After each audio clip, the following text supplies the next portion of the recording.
Hey, it's Tim, Pickup Truck Plus SUV Talk, joined by the 500 World, Jill Simonello, who we may call the freeze tonight. We have a little bit of Well, happening with the. and I will point out, Actually, I her. also have my heater on. So I am Yeah. frozen, literally. So internet issues there in Chicago. Nebraska's fine. So you have Jill's face freezes. Actually, I should say it differently because you can still hear you talking. But, anyways, any whatever. Yes. It's been a little while, Jill. It's been a moment. It has been. It has been a while. A minute, You've been I would traveling. say. I've been traveling. Yeah. Yeah, no, yeah, it's and I tell you, Jill was recently doing something with eBay Motors, and she had to redo her intro a couple times. And I was going to tell you, Jill, I had to do a video when I got back from vacation. I had to reshoot it like 5 times. So there's a little rigmarole when you do this, and you get used to it and repetition, and you lose that, and it's like, man, this job's hard. It is. Than it should be. Yeah. So, anyways, let's see what do we got going on tonight. We have some 2025 Toyota Tundra changes. I see Ryan Gregg's here in the comments. He hooked me up with that information. He actually sent me some stuff as well. There's a new TRD package that finally came out as well on top of the rally pack. I don't know. I was sorry. I've been not good keeping track of everything, but I've been trying. And then we have the GMC terrain that I saw last week on vacation ish, and then we did that, and then we have Chevrons Impact on Automotive Industry, which is that video. If you didn't catch the video, it actually blew up over the. It's put it out Saturday morning, didn't do that well, and then like yesterday, it just caught in fire. Like it doubled in views in a day, and the comments are really interesting. So I want to kind of get in those comments as well, and then whatever Jill's got up her sleeve to bring out, because yeah, Jill's always got something. I'm sure it's something. So let's head over to the website. Yes, we can talk about that. So it's on the homepage of the website, which, by the way, for those fans who keep track of what's going on here in the channel, new website coming soon. We have been having what I would call lengthy discussions with our IT team who's redoing a website to make it more user-friendly and fresher and update things. So, yeah, we have that coming soon. So the Tundra changes are interesting because there is constantly the constant undertone of the engines in all the comments. Are they going to replace the engines? Where's the V8? I want the V8 back. I don't want this. And I'm like, all right, guys, the V8's not coming back. It's just not. And yes, they've had issues with the V6. Yes, I know. I've heard it 1,000 times. But they have to move on. Toyota has to move forward. And these plans have been out there. You know, they make these plans years in advance. So, yeah, this is all going per their desires. So we have the rally package, which, by the way, I don't know if you read this through this, Jill. When I saw a rally package, I was really hoping for like a 2-wheel drive sport truck, like the Lobo, like the Ford Maverick Lobo idea. Like I thought rally, that's like it's not an off-road thing, but yes, they made it a rally off-road. Well, I mean, off-road is rally. To me, a street truck is not a rally truck. A rally truck is off-road. I know. I don't know. I want something more. As always. You wanted something different. Let's say that. Yellow, orange, and yellow. Red, orange, and yellow heritage colors. 18-inch TRD off-road wheels. The electronic locker, skid plates, kind of deal. And then we have massaging seats, which that was interesting. The massaging seats for the 1794 Platinum and Capstone trim. But I was going to ask Jill this is not a mid-cycle refresh. This is not like a redo, I don't think. It's updates. So yeah. Have you heard of I can't recall a single time in the past where we've seen a feature such as massaging seats added to a vehicle just as a model year change and not as a full refresh. It just kind of stood out to me. I mean, I don't think massaging seats is that big of a deal. Yeah, so there she goes, shooting down all my stuff. Yeah, nice try. What else you got? We have the knee lift assist that the Tacoma uses. I know Jill's a big fan of that. The new Totec package includes the antenna. There's 3 antennas, apparently, as Ryan Gregg's pointed out, and I've been trying to pay more attention to, and a Wi-Fi trailer camera. You can put it in the vehicle. TRD Pro gets a new mud bath, which is what Toyota does consistently as a new color, and the 8-way power adjustable seats with power lumbar is now standard SR5s. The pricing was interesting. So Greg, I keep bringing his name, but he put on a pricing chart. I had to go back and redo it because we want to make sure the dealer processing handling fee is included in our pricing, just because you have to pay for that money. You have to pay for it anyways. But $2,000 more for Platinum and 1794, and $2,500 more for Limited. That seems like a big, sizable price jump. Yeah, it does. Because usually especially when you're not talking about a mid-cycle refresh, that definitely seems like a big jump. I mean, the SR and the SR5, like that seems normal to me. Yeah, a couple $100 is based what they went up. But I mean, what all did they do to the limited Platinum 1794? Are massaging seats really that expensive? Well, and the Limited didn't get massaging seats. Yeah. So what did they do? So why is the Limited $2,500 more when their press release basically didn't mention Limited at all? Yeah. It just seems a little weird. So, and then we had the dealer process handling fee has increased as well. This is almost $2,000 fee on top of the truck you buy for them to bring it to dealership. And I don't know about you, but I thought the fees were more like $1,000 back 5, 6, 8 years ago, something like that, maybe. There's some that are still like $900. Yeah, it feels like they vary widely. Right. It feels like this is just another way to take money out of your pocket. And yeah, definitely nitpicking here and getting another dollar you. It's kind of weird. I was a little surprised by that one as far as that goes with the pricing. Seems like quite a bit with that. And then yes, everything's the same. Powertrain's the same. No changes there. And yeah. So I saw the news story this morning. Again, I saw it on Facebook somewhere else, and I was like, oh, well, here we go. Let's just do this quick news story. And I started reading through the changes, and I'm like, man, there's a lot going on that is more than, to me, a mid-cycle refresh. And the pricing going up was quite a bit. I was just surprised. I think that the changes they're making, like there's no design changes. There's no, they added a trim or a package, a rally, whatever package. They added massaging seats. Woo. To me, I'm just like, yeah, those are year-over-year updates. Like if they changed the interior, if they modified the grille, if they changed the taillights, that to me is a mid-cycle refresh. Okay. This is just year-over-year updates. Yeah, I don't know. I've gotten lulled in the past where Toyota either does like a new package or they do a new color, and that's what they've done for years. And this is a bit more than that. Real quick from the comments, Bryant wants to know, when will the 25.5 Lincoln Navigator reveal? That's, I think, Thursday. New one comes out Thursday, according to the information we got from Lincoln and the teaser image we got. Yeah. Yeah. So, and I know that they did a briefing in Detroit for some people yesterday. Yeah. So the information is coming. I've asked for it. So we will have a story, but probably not a video because we weren't at the actual event. But we will have a story on the website for the Thursday reveal. Yeah, I may do a video if there's a lot of changes. We'll see what they changed. I'm like, I've gotten a teaser from somebody who was at the reveal about some of the changes, and I'm actually really excited to see it. Okay, there you go. There's a teaser on top of a teaser for you teasing. And a freeze. I had a freeze right at the right moment. You did. Your freeze was well timed. I just need to do a whole bunch of dramatic pauses. Yes. Yep. Oh, New York Vinny's here. Hey. Vinny's here. He's getting a Silverado next week. Vinny's a good guy. He's got a great show. They're in the East Coast. I've been on. Actually, he's not on the East Coast. I want to say he's based in California. Did he move? He hasn't lived in New York for a while. Oh, well, maybe I'm sorry, John. Sorry, Vinny. New York originally. Yes. But I think he's currently on the Pacific Coast, and I could be completely wrong about California. Gene says, does the pricing just give them extra padding when they throw in rebates? Probably. Oh, Seattle. Seattle. I'm like, Seattle. I knew it was not New York anymore. So New York Vinny is in Seattle. Okay, that's my brain's gonna get messed up. Yeah, they probably could give them extra money for when they throw in rebates.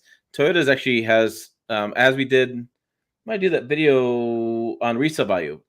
Incentives for the Tundra were like 0.6% or something, the incentive number, and then they went up to 6% over a year because they got a lot of them now. They're building them in San Antonio only with next to Sequoia, and they got a lot. So I can see pricing is going to be interesting. I don't know. There's a lot of pushback right now on Tundra, and been a Toyota fan, so I'm just going to let that go off the side because I'm kind of done with all drama personally. Let's see what else is new. GMC Terrain got redone, and Yes. so Jill, it's basically the Acadia, but a smaller version of it. Hey, I like it. I liked the Acadia. I thought they did a great job with it. You know what? From reading your article, the one thing I didn't see, does it get Super Cruise availability at all? No, Womp womp. no, and it doesn't have it doesn't get that, and it doesn't get a new powertrain. So the engine is like 175 horsepower. It's pretty not great as far as powertrain goes. Pretty not great. Not great. Oh yeah, I don't have any photos because I forgot to take any photos. My bad. I think I did load up some of them. So what I think is interesting about this is no SLE, no SLT. Now we just have the elevation, which is nice because they did an Acadia and it makes things a lot simpler. You have elevation, AT4, Denali. So you have base model, off-roader, luxury. Simple. They got the new screen like they did in the Acadia. What's interesting is they're only going to have the elevation and all-wheel drive for 25 model year because it's a shorter model year because it's coming out late with this. But it's later not a short model year. It's coming out in 2024 as a 2025 model. You keep saying short model year. It's going to be there for the whole year of 2025. That's from GM. GM said by the time they model year. Okay, they said y'all are smoking crack. But they said by the time they launch it, it's going to be a short model year. How? It's 2025 and they're bringing it out in 2024. That is not a short model year. Okay. So the 26 model will have the AT4 and Denali. And yeah, it's a carryover at 1.5 liter turbocharged 4-cylinder engine. And there's some pictures of the interior. I can put it on the screen. Maybe. I don't know if I can. This is part of the website design stuff. Jill and I have been messing around with I've been messing around. She's gonna correct me. I can tell her. I can't see her at the moment. I'm looking at my screen, but I can tell she's correcting me with her eyeballs. I've been playing around with different image galleries, trying to figure out which one's gonna be easier and going with. But it has a bigger screen. It's got a 2-tone roof as a new option. It's silver or black 2-tone depending on the color below. And yeah, I like it. I thought I got in it, and so I get the design studio. I have my kids because we flew in from Detroit for our family vacation, and they picked me up, took right to this event. I did this event, then the kids and I went and had pizza with my dad, and it worked out great. My mom, and but I had them for the other vehicle coming out next week. I knew that one on top of my head. This one I didn't know, so I had a presentation with them, and I get in the vehicle with the interior designer, and he goes, "Yeah, we made these seat bottoms a little wider so they're more comfortable." And I'm like, "Oh, hold on there a minute, hold on there." Because I might have been fairly critical of GM seats and comfort level in the years past, maybe a little bit. And I was like, "So you made them more comfortable, you say?" So he's like, "Yeah, I don't know what you're talking about." And I'm like, yeah. So the seat is wider. It's made to be more comfortable, and it's not as hard. So I think GM, for me, is moving in the right direction. Fingers crossed. I mean, I thought the Acadia seats were really comfortable. I mean, it's hard when you just sit your butt in the seat for a half an hour to really tell if it's comfortable. And, I remember I was driving a Silverado and I drove up from Chicago to Oshkosh, Wisconsin. It's like a 3-hour drive. And by the time I got to Wisconsin, I was like, my butt hurts. And but it was like the first hour it was fine. It's like that last 2 hours that are problematic. And so sometimes you can immediately tell, ooh, these seats are going to be bad.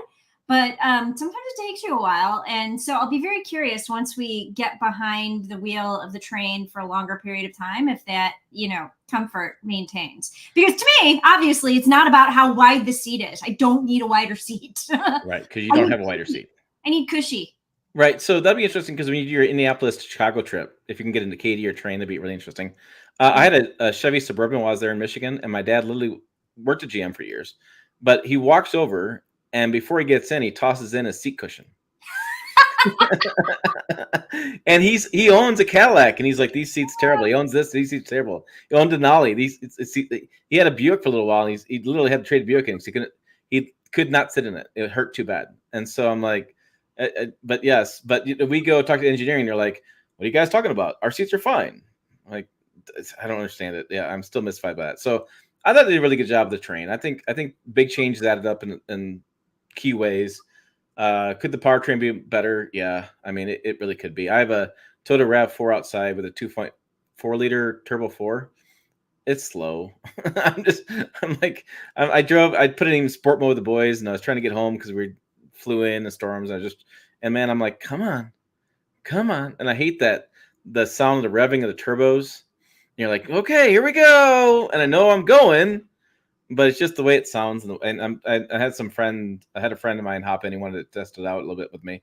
So they can ride with me. They can't drive, but I was like, well, he goes, well, this is probably fine for wife and I. I'm like, yeah, you're a little bit older people, probably okay, but it's for me. I want more power, damn it. And I was just like, God, I want more. So I'm always about more power. More power is always good. So I don't know. I could see people at the train talking about, hey, powertrain be a little bit better. I don't know why they don't build a GMC train like hybrid. Like for me, hybrids. I know the hybrid powertrain, you get that better torque, you get that better horsepower, and it's smoother acceleration because you have the battery working with the engine. It's just a smoother powertrain. Mm-hmm. And it is interesting that GM, I'm thinking about this for a minute. The Acadia doesn't have a hybrid either. No, there are no GMs with. I'm like, I don't think they make a single hybrid. Yeah. If anybody out there is a GM fan, comment if you know something different. Well, the Bolt and the Volt, not hybrids. They're not. No, they're plug-in. So the Bolt and the Volt, neither of them exist anymore. Right. Well, one was right there. Wasn't one an EV? Then one was a. They're both. So the Volt was never a plug-in hybrid, and that's what people kept calling it because it had a gasoline engine that charged the battery, and that's not the same as a plug-in hybrid. So the gasoline engine never provided motivation to the wheels. And if the gasoline engine provides motivation to the wheels, then it becomes a plug-in hybrid. But this is an electric vehicle with a range extender. That's semantics. So like when you look at the new Ram Charger that's coming out, right? This is a discussion we keep having. It's not a plug-in hybrid truck. It is an electric truck with a gasoline range extender. Yeah, I know. I've been involved in these conversations. A lot, I know. Like, okay, fine, whatever.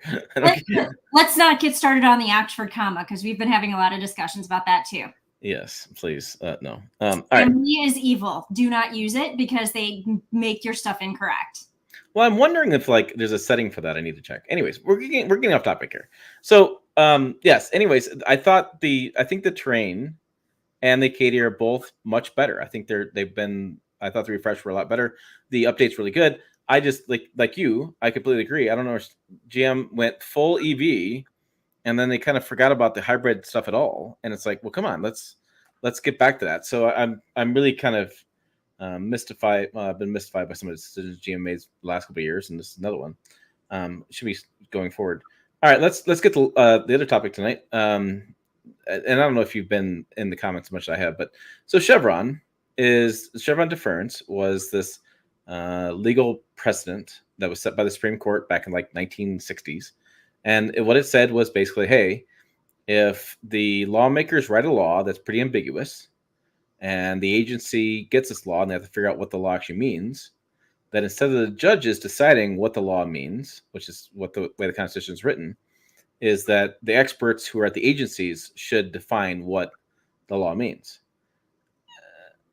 Okay, so essentially they're saying the people who are experts in the topic should decide what the law means, not the people who have no idea what the topic is. And that's the way I took it. That's the way I read it too. I was like, well, I don't want a judge who has no experience at all in these these detailed topics of emissions controls and all this kind of stuff going on in these vehicles to have some sort of say in that. It just doesn't make sense.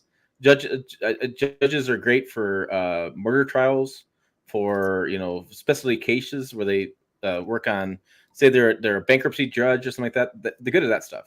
This is a little more complex. So that went on for a long period of time.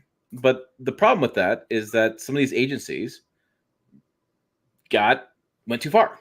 They went too far with how they laid down some of the laws, and they expanded beyond what Congress's reach was. So, okay. And so people had this desire to flip things back to where judges have control. Okay. So that's where we're at now. So judges will have a say in things.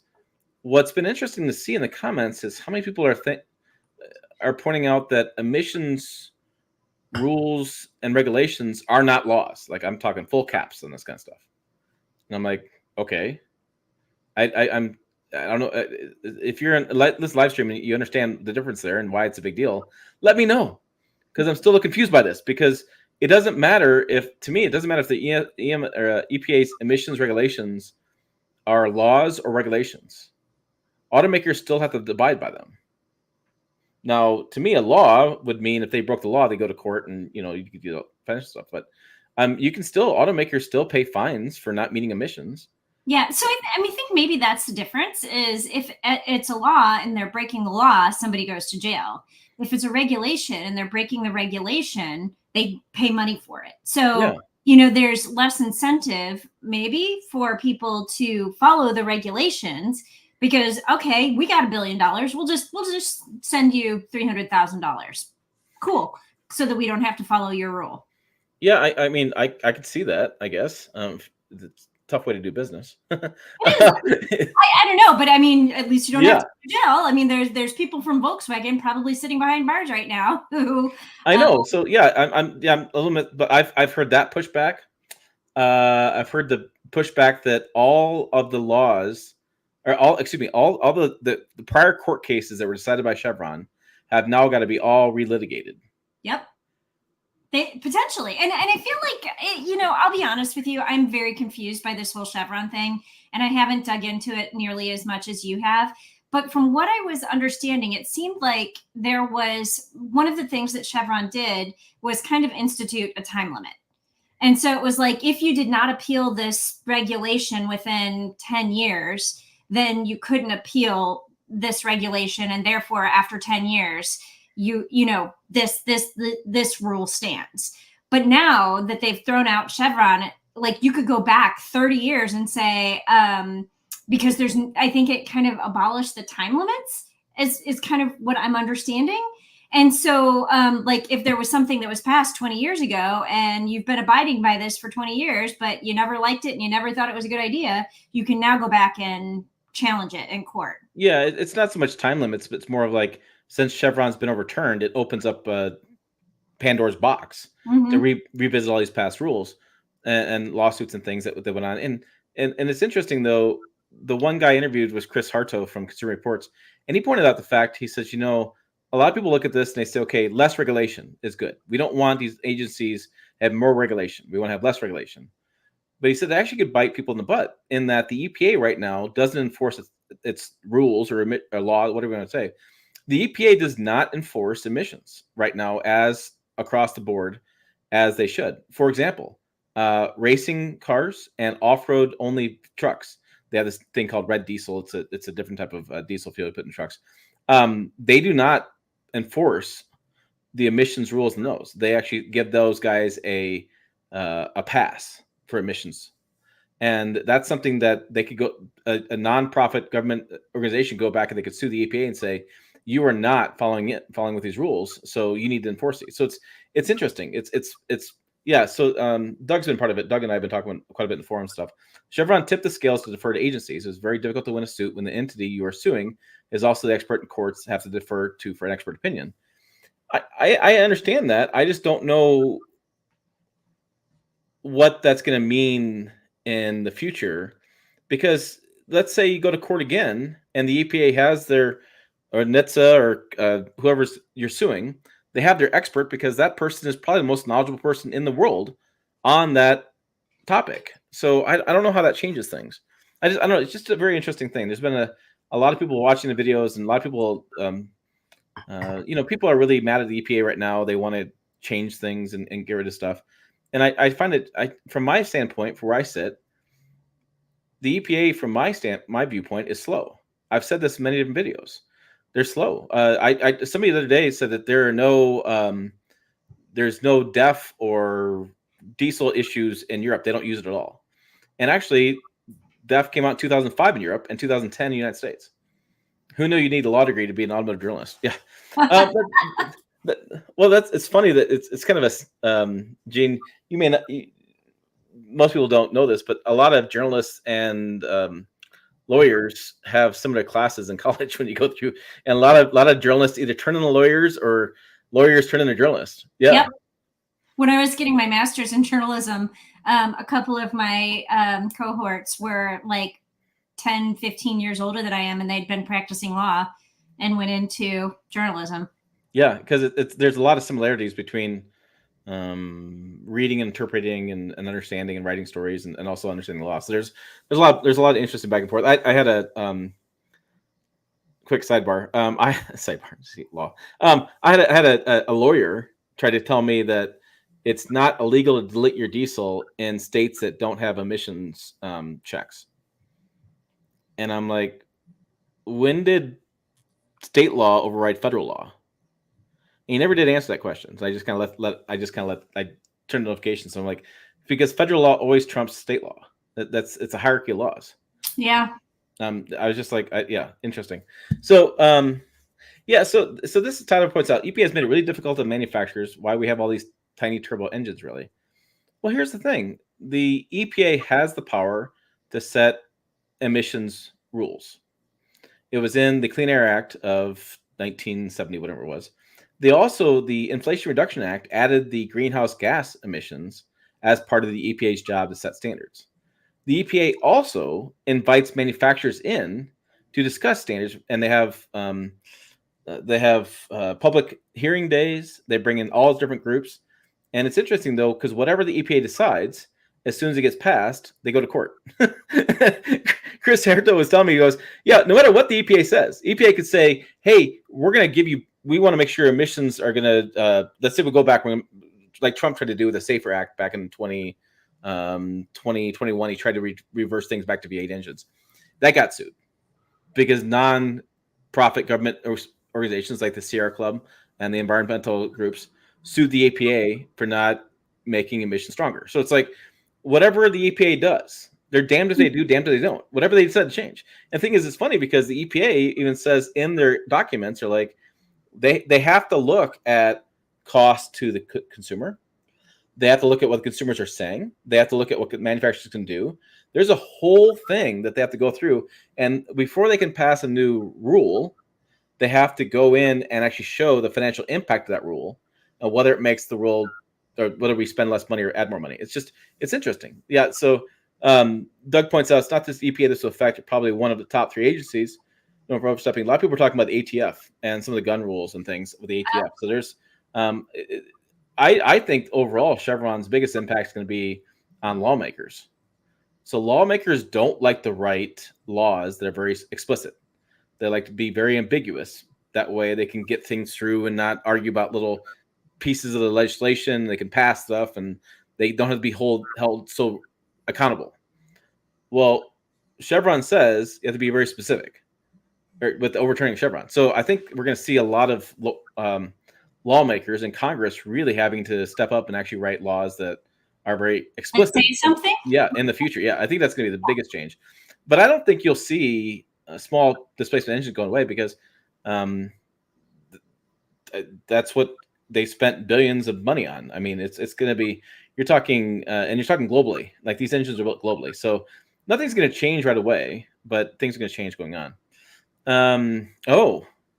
Richard wants you to do a full review on the Ridg Line you posted a short on. Jill had the Ridg Line this week. Did you? So I have two videos coming. Okay.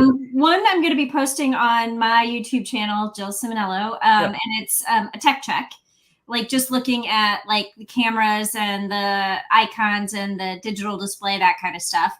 And then I have one coming to Big Truck Plus SUV Talk that's going to be, is it really a city truck? Yeah. Like people love your city stuff. We were talking offline about it, and I think people love the idea of Jill in the city. Can these trucks work? I would anticipate the Ridg Line works. I would the tech test though. Those cameras are old school, and those icons. I'm like, I think people are going to be very surprised by my conclusion. Ridg Line. Yeah. I don't know. Another automaker boots me off their invite list. Yeah, it is interesting. Tyler saw a small lift on a newer Ridg Line today. That was a first. A lifted Ridg Line? Wow, I didn't know that you could actually do that. I mean, people do. All right, so Yeah. what's the Ridge Line? Well, what I was trying to do is I was hoping that I would be able to find a Maverick parked on the street in Chicago and take a picture of the Maverick next to the Ridge Line because Ford has started calling the Maverick a mid-sized truck. And I'm like, are you smoking Really? crack? I'm like, this is not a mid-sized truck. No. And I had people be like, well, yeah, it is. It's exactly the same size as the Ridge Line. And I'm like, no, it is not the same size as the Ridge Line. So, but unless you like see them, I froze. Unless you see them right next to each other, I think it's kind of hard to really get that sentiment. I mean, the Ridge Line sits higher. It's bigger. I mean, maybe, you know what? I mean, maybe in my future I have a Ridge Line, Ford versus is delusional. It's a compact. Yes. yeah, Ridgeline versus Maverick story, in terms of spec comparisons. The only thing they have in common is they're both unibody construction. The Maverick is not a mid-sized truck. No. Not a mid-sized truck. I'm surprised. Sean wants to know what's the best way to ask you detailed questions. I responded back in the comments. Send an email to tim@pickuptrucktalk.com. We have a standard one that info@pickuptrucktalk that kind of gets just the spammers and everything's going on. So, the Maverick is not, is the Maverick, it's not that small, but it's a compact truck. Yeah, it is not that big either. And no. It is not the size of, and I mean, maybe I will be, surprised, but I just like, I have really good spatial relations. And so I think maybe what I need to do at some point in the next couple of weeks is a, spec comparison of Ranger versus Maverick. But I was at the Maverick tech briefing a couple weeks ago, and they kept saying, the mid-size Maverick, and I'm like, because now you're essentially saying the Maverick is the same size as the Ranger. Do you really want to cannibalize yourself? Yeah, no, that's what he said. So double back again says, then what does Ford call the Ranger? Yeah, mid-size. They call it the mid-size. Ford's smoking something because and if you ever see them, like Doug says, at a Ford dealership, just go to a Ford dealership. If you ever see them at a dealership, they visually look different. In person, they're a lot different. That's kind of weird. The vehicle lifts affect warranties? No, that gets asked all the time. And basically, there's a Magnuson something other name act, and it basically, if you modify your truck, unless the automaker can point to that modification causing the problem, it doesn't affect your warranty. Ridgeline, yeah. Ridgeline is a cool name. Honda needs to give it more rugged treatment than the Passport seemingly will get. Honda needs to do something. I feel my sister-in-law got a brand new CRV, and she was talking to me the other day about it, and she doesn't love it. Like it's just nothing wow about Honda right now. I don't know. Well, you know what? There is one thing that's wow, I think, about Honda, and it's the Civic. The Civic wows. And I really, really like that car. I mean, certainly not for this audience, but Right. I think the Civic wows. And if you move over to the Acura line, I feel like there are a couple of wows there. I mean, the Integra, which is the Civic duplicate, but the new MDX I thought was really well done. Also, they have the new Google built-in infotainment system, and it just the new sound system that they put in there is amazing. And so I feel like they have some wow in the queue, but how long is it going to take for that to trickle down into the mainstream Honda lineup? I don't know. Yeah, I want to ask you a related question. We're kind of bounced around tonight, which is great. But I want to ask you about Nissan. So Okay. there's a story on Automotive News. Maybe I'll pull it up here. Let me pull it up real fast for you. I just happened to see it, and let's see, add the stage. Nissan dealership profits tank amid U.S. sales struggles. The average Nissan dealership earned 70% less in the first half of the year than in 2023, with more than a third of the stores losing money. Well, you know what? I mean, Nissan has also, I think, been overproducing vehicles because if I'm, I don't have the exact numbers in my head, but I feel like they had more dealer supply than pretty much any other automaker out there. And, and so for whatever reason, people just aren't buying Nissans. And here's the thing. I really like Nissan. I mean, Nissan doesn't like me. I don't think they return the favor, but I think Nissan makes a pretty solid product. There's always going to be some things that you're like, I wouldn't have done that. I don't like that. But I mean, one of my favorite vehicles, like if somebody says that they're looking for an affordable compact SUV, I send them to the Nissan Kicks. I love the Nissan Kicks for the money. Like you cannot beat that car. I think it's amazing. And so, and the new one is getting ready to come out, hopefully eventually. But I really like the Kicks. I like the Rogue. People talk a lot about the Nissan CVT, as Jean literally just commented. And yeah, there's stigma, but by the way, that is so 2013. Like they fixed their CVTs. I wrote a story about this a couple of years ago. Is the Nissan CVT still bad? And the answer is no, it is not. But Nissan has done a bad job in marketing themselves and digging themselves out of a hole. And I mean, I could go into why I think that is, but that would be a Jill rant we probably don't need to hear right now. But I feel that they are doing themselves froze again. They are doing themselves a disservice. And I don't know who's in charge of their marketing or, public relations right now, but they need to be doing a better job. And, I like their vehicles, and does Nissan even have a marketing department? Yeah, that's a question too. I don't know. I'm with you. They don't have anything they got rid of their truck because they want to build more EVs. Well, the EV market's not doing that hot. The Frontier building, they have the Aria. Right, but they were supposed to bring 2 midsize SUVs to replace that Nissan Titan, and we haven't heard about those. The Frontier updates, it's just update. No, remember when we killed the Titan? Give me this look. I'm telling you, you read your story back, it was in your story. I think I made a guess that they were going to bring out an electric truck. I don't think they said that they ever were going to bring an electric truck. I'm just like, wouldn't it be interesting? No. Electric SUVs. Okay. They were cleaning up. They were increasing capacity of their plant in Mississippi, Mississippi, I think it is. Yeah. All right. Yeah. There's, I don't know. It just seems like they're just off right now. Let's get the email. So, Sean sent me an email, and I thought he wants the question answered. Let's answer the question right now. We got some time here, so okay. I'm putting it on the screen. I'm going to hold on. Let me move this down a little bit. Let me see if I can. I don't need his email all over the place. Oh, I gotta close this screen. You already put that on there. I'm removing it. I gotta figure out. I got the wrong window. Give me 1 second. Don't steal his email. Sorry, Sean. Sorry, Sean. Don't steal his email. I gotta remove. I gotta stop the screen. I gotta share a different screen. I popped it out and I zoomed down here. Aha! There we go. Okay. Right. Yeah, I'm just like, I'm like trying. I know. I was like, no. I meant to not hide. Yeah. So I'm sorry. If you get a random email. So just watching your live stream. Said to email this address. Yes, email me. It's great. I read lots of emails from people. I love your channel. Watching for you for years. I have my first question. I just put it on deposit for a 2024 GMC Sierra 1500 AT4 diesel. Great truck. Big fan of that diesel. And I'm wondering if I should get the extended warranty. This comes up quite often. I'm paying $58,365 for taxes and fees. $11,750 discount. Holy cow! That is a great discount.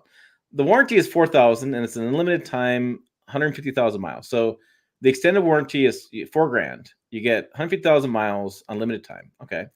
Get a standard 3-year, 36-mile bumper to bumper and 5-year, 100,000 powertrain. It's through a company called ALU. It's called Reserve Care Plus. The extended warranty companies all become about the same anymore. They have a pretty bad BBB rating, so don't go with them. It seems they denied a lot of claims because it said the engine overheated. There's still $1,000 or $100 deductible every time you take it in. This brochure and the bullet points are what are not covered. I'll attach a link to the window sticker and sale. So what's not covered? Accessory drive belts, hoses and clamps, clogged fuel filters, tires, wheels and wheels covers, wiper blades, steering wheel, fuses, circuit breakers, exhaust pipe filters, exhaust gas recirculation pipes, hose the catalytic converter, weather stripping, any installed parts with void manufacturer warranty, turbos, lift, etc. So what are they covering then? I know, right? Like, to me, that doesn't seem worth it. Yeah, hold on. Okay, pull it up. So brakes, engine. So they're talking they can average repair cost for an engine are $8,500. What are they smoking? I had a friend just get a transmission rebuilt for $12,000. I just heard another guy on a Facebook group. Dealer told him a new engine for his Tundra was $38,000. So $8,500 for a new. That's not no. It's transferable. Emergency fuel delivery service, flat tire, towing, rental car. Rental car you can do through your insurance company. Okay, so this is what it does. It's doing a lot of what AAA does for a fraction of that cost. Yeah, I'm okay. So let me. Okay, so let's keep going down. So window sticker. Okay, so yeah, AT4 Sterling metallic, Duramax. Yeah, so $70,000, $11,000 off. That's a great deal. Yeah. I used to work at Best Buy, and we used to sell extended warranties on TVs and things. And I told people, in my view, I looked at it as a percentage. In that, if the percentage of the extended warranty was, say, 3 to 5% of the vehicle or the product cost, okay, so for example, if I go to buy, back then I used to buy, you could buy like a $4,000 TV or $5,000 TV. Again, it's been a few years. That's what they used to cost. And it used to be $300. And back then we used to change the bulb because they had these DLPs that had a bulb built in. And the bulb was $300 to replace the bulb. And this gave you like once every 2 years, you got a free bulb or something. That made sense to me, right?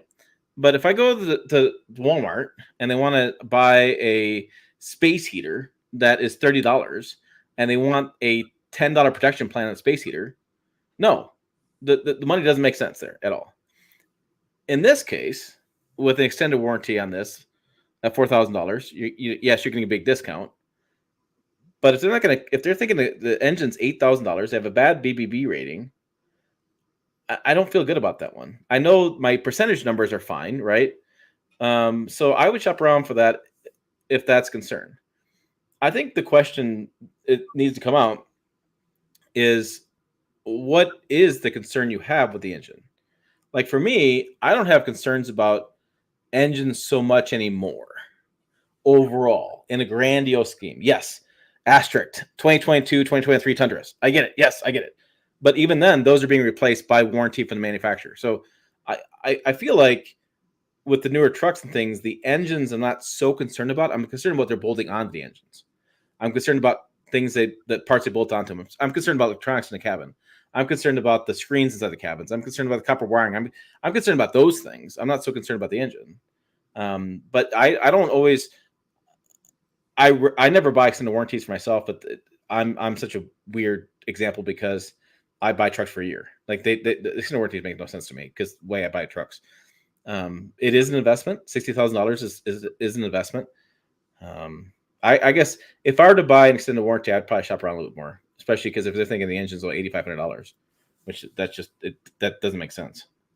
Yeah, I would agree with you. And I'm typically not a person who buys extended warranties. And I mean, maybe once you get towards the end of your warranty, because I just to the best of my understanding, like you can buy an extended warranty anytime. Like you don't have to buy it like when you buy the vehicle. Oh yeah, these people will call you. Like, yes. Remember the memes was like, we've been trying to reach you, and you're like in a submarine about your extended warranty in your car. I mean, this is a profit generator for those companies. Yeah, so like you don't have to buy it now. So I feel like the extended warranty conversation is kind of like the phishing emails that you get. Respond now, or else we're stealing all of your money. Right, and we're trying to get you to make a decision or do something right now because there's a sense of urgency. And it's just like with an extended warranty, you can do that. Like if your current warranty lasts for 3 years, like 2 years and 10 months, you can make a decision to extend your warranty at that time, if that makes sense to you. Yeah, I think it seems like you're right on with that. I mean, correct us if the comments, correct us if we're wrong, but I've always thought you could buy extended warranties whenever you want to, and you can even buy extended warranties when your vehicle's been out of warranty for a while. I mean, they have shops that you take it in, the mechanic looks it over, whatever happens. But I wouldn't rush into it. I think a lot of people think about it in the purchase decision because they can put it in a loan and all this stuff. Don't do that. Don't pay interest on that extended warranty. If you want an extended warranty, pay cash for it, or however you can figure it out to afford it. But I feel like anywhere you look, if you go on a forum, if you go look at our articles and stuff, you can always find somebody who had a problem with it and the cost of astronomically fixed. But remember, in all those videos I've done and all the stories that Jill and we've done about reliability is that it's percentage based, right? So, and I feel like the last one or two you've done and we pointed out is that there are volume players and there's non-volume players, right? So Chevrolet, Ford, GMC to some degree, Ram are volume players. So the percentage that problems are going to have are you're going to hear more problems because they have more volume. Nissan or Toyota or Honda are like, man, I don't hear many problems with these vehicles. Well, they build less of them. So it's just a numbers game. I mean, you can go buy a brand new vehicle and get a lemon tomorrow. I mean, but I think a lot of times what I hear from people a lot too is within the first 2 or 3 years, you'll find out if the vehicle's got a problem or not. I mean, it basically presents itself. And so I remember when GM was messing around with their powertrain warranties, and Jill and I did a bunch of like stories and things like this because they actually reverted backwards because they didn't need to do a longer warranty. And then the Turbo Max came out and they extended that warranty. So warranties are just interesting things. But again, last Friday's Truck News recap, the GR Corollas that burnt down, Toyota denied the warranty claims. So even if you had a warranty, you may get the denied claims. Extended warranties are profit generators, and so I just be a little cautious. I would take delivery of the vehicle first, drive it around, get a sense for how you feel about it, and then make a decision. And from my understanding, when I've been in those P&I rooms where they take you back and they got to work with the guy who does financing or F&I, what they call this stuff in the dealerships, and the secretive world behind the cloak of the Wizard of Oz coming to meet the wizard. Behind the curtain. Yeah. Yeah, I mean, those guys, even if you tell them, hey, I can call you in a week if I bought the warranty, and they're like, oh, yeah, give me a call and give you your card and everything. So, you can take that truck and drive it for a week and see how you feel about it. And if you feel it's good build quality and you feel really solid about it, I wouldn't really worry about it. And you know what? This is an interesting point from C-Square as well, because he says some extended warranty companies use generic parts, not manufacturer parts. Yeah, something else to keep in mind too. I would say I have questions. And I would want to talk to a representative from the company, and I would want to ask these kinds of questions. Yeah, my main question would be like, how do you get $8,500 for an engine repair? Like, there's my 62 C10, just buying the 350 block was like $5,000, and we didn't have a core, so we had to pay the core charge too. So I don't know. Sean says, thanks for the immediate answer. That's great. I think I'll skip it for now. I would either skip it or just, like I said, drive it around, just get a feeling. Like a lot of times when you get a new vehicle and you drive it home and you park it outside and you drive it around at night or whatever the next day, it feels like to me within the first week or so you have a good idea. You just have a good gut feeling. If your gut feeling is good, then good. If your gut feeling is bad, then definitely call somebody. Yeah, most powertrain warranties are 5 years, 60,000 miles. I think major is going to happen. It should happen with that time, within that time, and usually it does. There's always the stories where like, the day after the warranty ended, Toyota Tundra and right. And then the engine just needs to be replaced. Right, but again, well, to Tyler's point of view, that's within the first 5 years. Yeah. So those trucks, you see, they get replaced. But yeah, there is a thing where like the warranty ended on a Friday and Saturday the thing broke down. I mean, life happens. Life sucks, and the problem is fixing these trucks. The price point has gotten pretty high, right? So Tyler says, coworker whose warranty didn't cover the DEF system, still in a warranty, cost them $1,600 to fix. Yeah, it's expensive. The trucks and SUVs are expensive. Now, they don't break down, in my opinion, they don't break down as often as the 1960s trucks because I own them, I know, but they still do break down time to time, and it is expensive and fixed. Yes. Yeah. All right. I think we have that. Doug's thing. My motto is, if I can afford to pay to fix it, I don't buy a warranty. Yeah. And then Tyler, he bought an extended warranty on his 23 Tundra. So, like I said, I would talk to the F&I guy. Sometimes they have better deals. Sometimes better companies. Get the business cards. Just ask questions. Ask questions. Yeah. Like we always ask questions. All right. What else we got? I think that's eBay. Let's talk about eBay Motors. Yeah. Do you want to pull up your Instagram or something and show pictures of what you were at? Because I don't know that people. I did not get the gist. You had a Porsche. You had old 4Runner. Let's see. No. So we need that little technical music like they have in elevators, like elevator music. Okay, so let's see. Now let's see if I can share this without showing somebody's email address. Hey. Come on, man. I had it all set up. I was trying so hard and I pulled the wrong window up. I apologize. Again, if you get lots of emails, Sean, you can blame me. It's fine. All right. So I think I got it. So this was really cool. So I have this on my Instagram page right now. And what we did is eBay Motors took us to Vail, Colorado, and they had us drive these vehicles that they outfitted with things that they sourced from eBay Motors. So this vehicle right here that we're looking at is a 1999 Jeep Cherokee, and they bought it on eBay Motors, and then they outfitted it with I think like there was some new tires, new wheels, the tent that you see there, the kitchen, the camping kitchen. There's an awning off to the side. There's I want to say there were some like shocks or suspension parts. I'm going to be doing a video and an article that kind of details very specifically what each vehicle had. But they just wanted us to drive these vehicles to see like what the possibilities are. And right now, they're focused on overlanding. And so that's why because overlanding is incredibly popular. But so that's why you see the tent, and that's what it looks like when it's all together, and the ground clearance is still really good. Big tires and yeah. And we had a Porsche Taycan, so an electric vehicle, and they really didn't do anything crazy to this.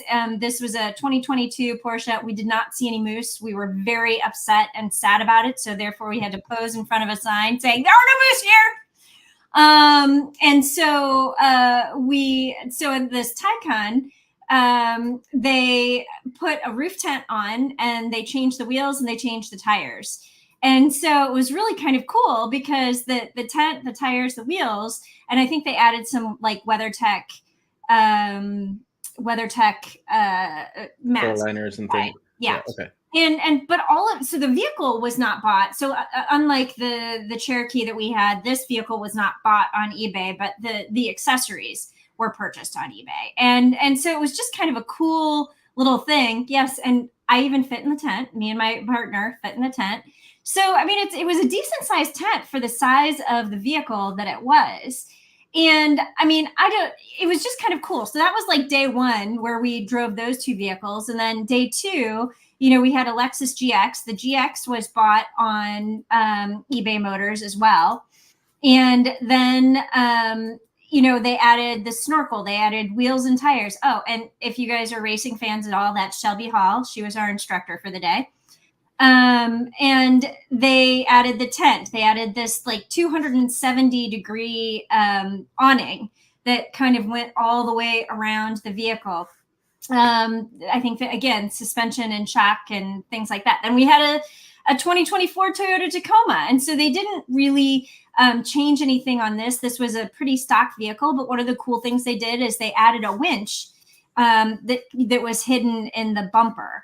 And so it's stock bumper, and they added a winch to it. And then, the roof rack and the rally lights on the front, and, the tent and everything like that was sourced from eBay Motors. So it was kind of an interesting little thing. Apparently, they have 550 million parts and accessories that are on the eBay Motors website. And what's really cool is you can go in. And so I've been thinking about doing this for our GTI. You can go in and you can create a garage for your vehicle, and it'll show you parts and accessories that will fit your specific vehicle. And some of them could be manufacturer parts and accessories. Some of them could be parts and accessories that are sourced from, third-party vendors that are meant to fit your vehicle. And eBay Motors has a 100% money back guarantee. So if you buy something, like if we would buy something for a GTI, because I'd like to turn it into a track car someday. So say I buy roll bars or whatever for the GTI, and for whatever reason, it doesn't fit our vehicle, I can send it back and they will pay for the shipping and they will give me my money back. So I think that it was kind of like an eye-opening thing where I just, I think like I bought earrings on eBay. Like I lost an earring and I found the mate on eBay that I could replace the earring with. So like to me, that's where my brain was, is like secondhand used things, thrifting, antique, I have these like Hummel little doll things. I'm like, maybe I could sell that on eBay. So like that's the kind of mentality. Yeah, that's the way eBay has been for me for years too. I mean, eBay was, like used marketplace. So like eBay was like the Craigslist with pictures, And, so you can buy used vehicles on there, and I think that Cherokee was $2,000, and then they probably outfitted it with like $10,000 in parts and accessories. But but it was just really cool. It was so cool to see like all of that in action, and how you can put it together. And what's really cool is they've also started like kind of a DIY section. So I bought these roll bars for my GTI, and they're starting to build out.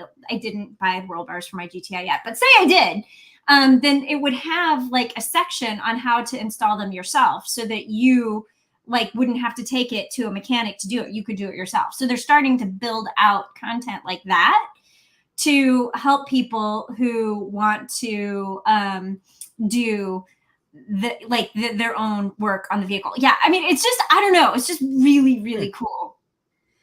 Well, maybe they got some stuff for the new Ram I'm getting. No, it's interesting. I did modify the Duramax I had last year, and some of the paperwork would come from the supplier or the parts supplier, and it would literally have step by step. This is how you do it. So yeah. Do yourself guides, an eBay Motors app, as you would, and multiculture, and different things. Huh, interesting stuff. So, all right, there you go. A unique trip opportunity, and it seems like eBay's smart by doing this, right? So Amazon does stuff, and they got to be competitive. And I'm sure they're looking around, going, "Where's a niche we can be competitive with?" But this is a good niche because you can buy vehicles on eBay. I know a lot of people. We sold some farm tractors on eBay. I've done some shopping around in vehicles on eBay, just because you have a wider net and you don't have to deal with dealerships as much when you do something like that. So, I thought it was kind of an interesting trip. I thought it was interesting that you, and Doug says eBay used to be really bad for people retracting bids on the vehicles. I don't know. They run up price, then retract. So, eBay Motors is a thing, is it? Yeah, it really is.